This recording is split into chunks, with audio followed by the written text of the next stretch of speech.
Hello everyone, I'm your host Ryan Weiner, and welcome back to The Current.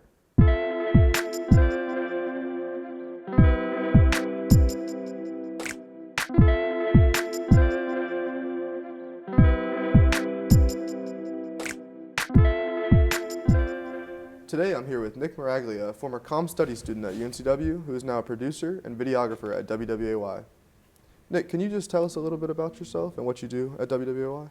Yeah, well, first of all, thanks for having me. It is great to be back here on the set of The Current, a show that I used to be a part of and put together. So thank you for inviting me out. And so just a little bit about me. You know, like you said, I was a comm major here at UNCW, took a lot of these same classes that you guys are in, and I learned a lot from great professors like Purnell and Dr. Bolduc, who's no longer here, he retired, but just learned a lot from them and really found my love for producing studio shows similar to this, taking these classes. So, and a little bit of what I do at WWAY is, so I'm a producer, first of all, which is, I don't like to give myself credit like this, but pretty much everything you see and hear on the newscast is something that I had to put together.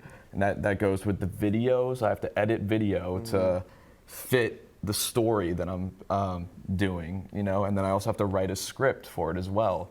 So, the anchor, he reads the script, what you see on screen, you see the video. And also just putting the stories in order as well from, we normally like to start with our hard news first of all and kind of get lighter as it goes. So just setting things up, writing scripts, putting video together, that's really what I do as a whole. I'm also a videographer, as you said, so I can also go out, cover stories, I interview people, and my favorite thing to do is sports. It's high school football season right now on Fridays. I go out, I get highlights of the games, and then I come back and put it all together. And recently, I'm like the Game of the Week reporter, so I have to stay late, interview the coach, and then, put it all together and get ready for the show for the Game of the Week segment on Fridays for our high school football show. That's a lot. That's producers are the backbone. It is a lot. I do a little bit of everything, to be honest. So, but I love it. It's all good. Can you talk to me about, you talked about some of the influential classes you took at UNCW. Did you have a love for broadcasting before college, or did that start kind of in college, or, studio production? When did your passion begin? So I'd say my passion began in this class, actually. This is Studio 1, I believe. So my job is putting studio shows together every day. So I just found my love for that in this class, putting together The Current. Because, you had to put together scripts and questions for interviews. We had to think of creative games to play, interactive games, so it's just a lot of different aspects of what I do now in my job that I learned at an early stage in this class. And just from everything, from the questions you ask, right? Just thinking deeply about who is coming in and what is what is the best questions to ask, get really good answers to get really good content, because you want people to watch this show, on YouTube, and I want people to watch my show when it airs, live. I want as many viewers as possible. So just thinking about what people want to see, and so to just get that viewership is important. And so this class is really what started it, and just learning all the different aspects with the cameras, with the sound. You need good sound for good stuff, for good content. So just there's a lot that goes into it that you have to think about, and just kind of starting to get my brain thinking about all the different aspects to make good content started in this class right here, and it's only evolved since then. Yeah, I'm going through a similar experience. This is my first real studio production class, and I love it. I'm starting to see all the elements of it. And I'm sure you can see some of the things that go on here. You can compare to what we do in the news at the news station. It's a little different, but there is a lot of similarities to what we do. What you do in this class, and then you can see that and apply that to things that we do in the news station. And that's what I was able to do, and I loved it. Yeah. Can you talk to me about how you ended up at UNCW? Just in general. Oh yeah, I would love to. It's the beach. Are you kidding me? I wanted to be as close to the beach as possible. I'm from Charlotte, so 3 hours away. It's not terrible, but now I'm 10 minutes away. So I just wanted to get closer to the beach. I love the beach, and I love the nice warm weather. And I mean, I didn't necessarily know they had this great comm program, media production program when I first got here, but you know, I was eventually able to figure it out and fell in love with it and just took it from there. Can you talk to me more about, you mentioned Studio Production 1. Can you talk to me more about the classes that you took at UNCW, if there was any more in particular? You mentioned Dr. Bolduc, any professors or any specific courses that really influenced maybe your future career? Yeah, so like I said, I did love studio production when I took it, but my first class was with Bolduc, and he was field production, which is going out, not in the studio, but out wherever with a camera and, just capturing stories that way, or whatever you wanted to do, like whatever you wanted to put together, whatever content. So, that really introduced me to like I never really had a nice camera before and like tried to shoot video stuff. I mean, I've had my phone or whatever, but I've never had like a nice camera on a tripod and in a formal setting like that. So that was really my first time like creating content. I think one of the first things I made was some dunking video. It was me and a partner in my class, and it was and I think we called it Dunking Dummies. And it was literally just a montage of us missing dunks, and then like at the end we finally figured out how to dunk, So just kind of going through that creative process, like whatever. It's not a great idea, but it was something we thought was kind of funny, and going through the process of, oh, this angle looks good, this camera shot looks good here, oh, this camera shot looks good here, putting it all together, adding music to it, and just kind of taking each clip that we had and putting it in a chronological order of what we thought looked the best. So that's really when I was like, oh wow, this is really cool. And then that just expanded. Like when I got into the studio, I was like, wow, this is like, I like this even better being in a studio setting. There's a lot you can do, with lighting and just set pieces and all that. So that was something like that just expanded it even more. And that's why now in my job, I like going out, because I use a little bit of what I learned in field production, going out and getting stories and interviewing people. It's a lot what I learned there, but then I also get to apply what I learned in this class as a producer and be able to create shows that, in a studio, and just try to be creative with that as well. It's a little bit different, but it's, it's still some of the same skills. So I just love that. So you were a part of the COM 498 internship program. Yes. Similar to myself. Right. But can you tell me about your experience in that internship program? Yeah, so I interned at WWAY just like you. And, going in, I didn't know that I wanted to get into news. I just thought it would be a good experience. But I quickly found out that I loved it. Just working well, first of all, it was great because everyone there was, super nice, and they wanted me to learn, and they wanted to teach me, so that was great. But I came in every day, if I had a question, I would ask about it, and I would apply it. Purnell is probably mad at me, and Robert as well. I'd steal the equipment, like the cameras, not steal it, I would check it out, but not return it. But I would take that out to football games on Friday, because I was like, I want to get good at this, I want to get better. And then I'd come back, write scripts and everything, and they would air my footage as well. So that was something I would try to do. I would sit with producers every day closely, just watching them, because I just thought it was all so fascinating. I wanted to learn as much as I could about it. So I applied myself, I really applied myself a lot. And I mean, in the end, it paid off. Like at the end of my internship, they had a job opening and they offered it to me. And then, I've been working there ever since. So, I mean, for anyone who's watching this, if you're a student, if you have a chance to intern, I highly recommend it. And just apply yourself as much as possible when you do that, because first you can learn a lot, and then you might not get as lucky as me and get hired, but you can learn a lot, and you can use those skills to apply to any other job or anything that you are wanting to do, in your career going forward. So. I mean, I know you do some of the same things too. I see it every day. You sit with me, see what I do. You go out with like Jake and stuff. So that's really great.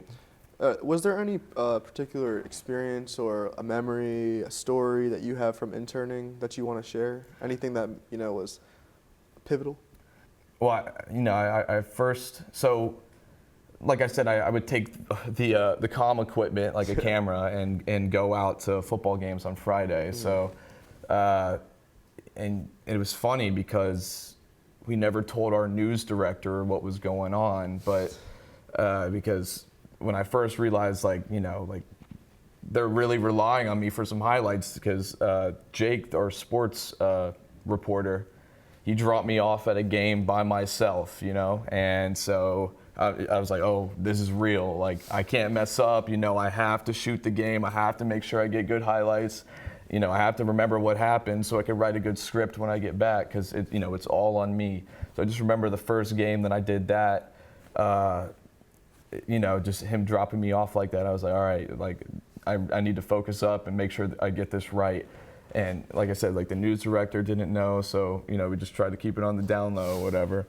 But but it ended up working out perfect. I think I shot like a play of the week, so that was great. I got good highlights there, so it all worked out great. But I just remember that for sure. That first time when I was an intern and him dropping me off at a game by myself, I was like, all right, it's time to get some good work in. Time to get serious. Exactly. Yeah. You talked about a little bit how WWAY had an opening, after your internship finished. Right.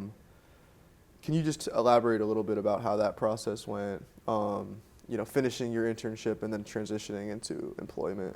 Yeah. Well, so I would love to talk about that actually. So first of all, I think I was just at home one day, and Hannah Patrick, who was an anchor of ours, she recently just left like a week ago. Mm-hmm. But Hannah, and that's someone else I learned a lot from during my internship, she texted me and said, hey, I think the producer's name is Morgan, and she said, hey, Morgan is leaving, she's getting another job or whatever. You really should apply for this. I think you would be great for it. And so I can't thank her enough for looking out for me and recommending me do that, because I was putting in work and I thought I was doing a great job. I wasn't expecting that that to happen. So just getting that text, I was like, oh my God, I need to apply. So I immediately was like, okay, I think I called my parents. I was like, all right, I think I'm gonna apply for this, because it all happened a little earlier than I thought. I still had another semester of school, so I wasn't necessarily ready for a full-time job. So I talked it out with them. They were like, yeah, you should definitely hop on the opportunity. So I was like, all right. So I, got my resume together and everything and submitted it, so then I just had to wait back to hear back from the news director. So I'm sitting there waiting for a few days or whatever.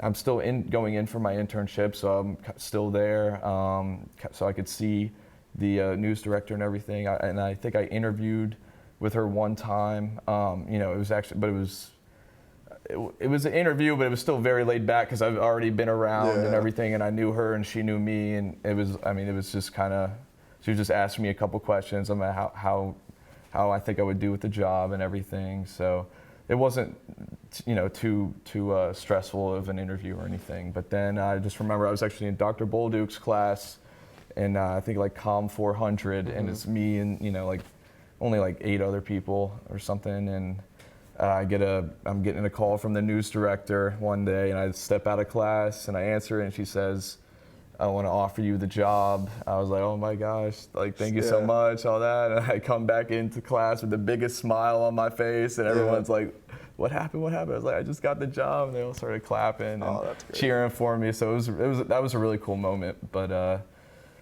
yeah, I just, like I said, all that happened just because of the hard work I put in. I'm not trying to talk myself up, but I put in that hard work, and I was dedicated, and then it all paid off, and just with right timing and everything, it all paid off in the end. So, can you tell me a little bit about the everyday tasks that you have at WWAY? What shows you produce, or what maybe just a regular day looks like for you? Okay, yeah. So I do a little bit of everything at WWAY. you know, like I produce and I also can go get stories as well. So on a regular day, I'll just produce one 30-minute show, and then I either go out and, you know, get some stories, or I help out the other producers with producing a show. Or I can also web articles and put articles on our website. So that would be a normal day. And like I said, with the producing a show, it's I kind of go through, I browse, you know, different news stations. And at WAY, we're a CBS and ABC affiliate. So I go on those sites, see what the biggest news is of the day, and just kind of fit stories together and put it together as well as possible for a good flow. You know, I try to get similar stories to put together and everything. So I got you. that's what a typical day looks like.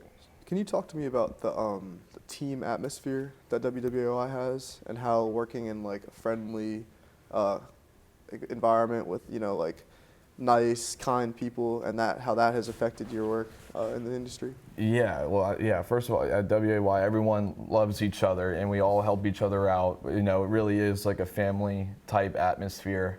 I've heard in bigger markets, it's not necessarily like that all the time. It's kind of a little more every man for himself, but especially at WAY, everyone is willing to help each other, and everyone gets along very well.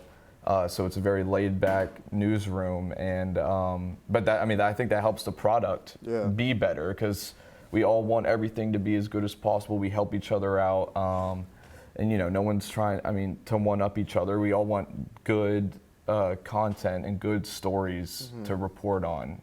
So I think it helps the product, and it's definitely helped me get better, because you know, it takes time to learn how to do all that. So they were like I said, willing to teach me and take the time to help me learn, so I felt more comfortable doing all the tasks I need to do now. Yeah, I mean, I agree. You know, I'm there in a limited capacity, but you know, everybody is very kind, very welcoming. Yeah. Did you have anything else you wanted to talk about in relation to WWY, or did you have a favorite part of your job that you want to talk about, or any last notes? Tune into Channel 3 at 7:30 Monday through Friday. That's my main show, and we have some fun on there, so I think you guys will like it. Well, yeah, thank you for joining us, Nick. There will be a short break coming up, and we will be right back to play The Price is Right.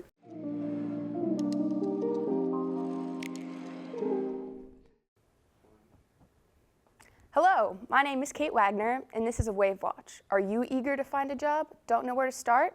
Well, look no further. The UNCW Career Center, located in Fisher Union, room 2035, has all the resources you need to get a head start. Like Nick, you too can get an internship. For more information, visit uncw.edu/career-center. Now, tune in to Ryan and Nick playing Price is Right with studio equipment. Welcome back. Today we are playing The Price is Right with Nick. We're going to be talking about studio equipment. Quick recap of what The Price is Right is. You have to guess what the price is. You cannot go over, but you can try to stay a little under, but you cannot go over. Okay, so the first item is a video switcher. What do you think the price is, Nick? $1,500. That's close. Pretty low. It's a lot higher? A little bit higher. Okay. Well, one more guess. Maybe. One more guess? Yeah, one more, quick. 2,500? That is wrong. It is $3,100 for the video switcher. Damn. On to the next one, the audio board. What do you think the price of that is, Nick? $5,000?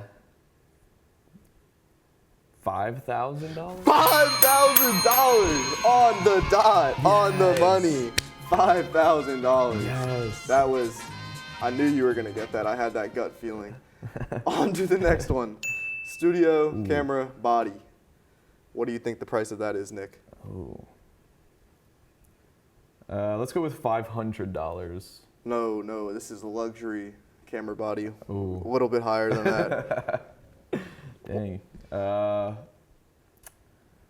900? No, this is $8,000. 8,000? That's the number we got Wow. from the Wow. experts. That's more expensive than the other two things. That is crazy. The whole audio board. Sometimes you gotta splurge, you know. On to the next one. A boom microphone. What do you think the price of that is, Nick? Is that like $400? It is not $400. You're getting there though. You're getting there. You're guessing low, you know. I like it. 800? That is too high. Oh, It is $680 for the boom microphone. 680. That was a close guess, but no, I need another ring of the bell, man. Come yeah, on, give me a good one. We'll Give see me a about good that. On to the next one. One. Come on. We have a tripod. What do you think that tripod costs, Nick? 200? Close. Let's get one more guess. Getting there. You're pretty close. 300. I love that. $300 for the tripod. Very nice, very nice. On to the next one. What do you think the price of that drone would be? A drone. Is that another nice one too? Like the camera? You guys splurge? Yeah, we splurged. We splurged. It's definitely not the cheapest drone on the market. We can say that. Okay. You know? Is that 1,500? You're dang close. You get like very slight. You know, very close. Let's go with 1650. Oh, slightly too high. Just mix those two numbers up. It's 1560. Oh, okay. All right, on to the next one. Ooh, The gimbal. I have no idea. How much do you think Gimbal. that will cost? Oh my gosh. 300? More than that. A little bit more than that. Jeez. This equipment is expensive. We splurged. 500. No, that is wrong. It's $930. 900. Jeez. We have a bonus round. I need The it. Wondar Audio Wonderbar console 60-channel mechanism machine. What do you think that machine costs? Oh man. $10,000. $343,000. Oh my gosh. Thank you for joining us. This is Nick Moraglia from WWAY. That was The Price is Right. That was our episode of The Current. Thank you for watching and tune in next week.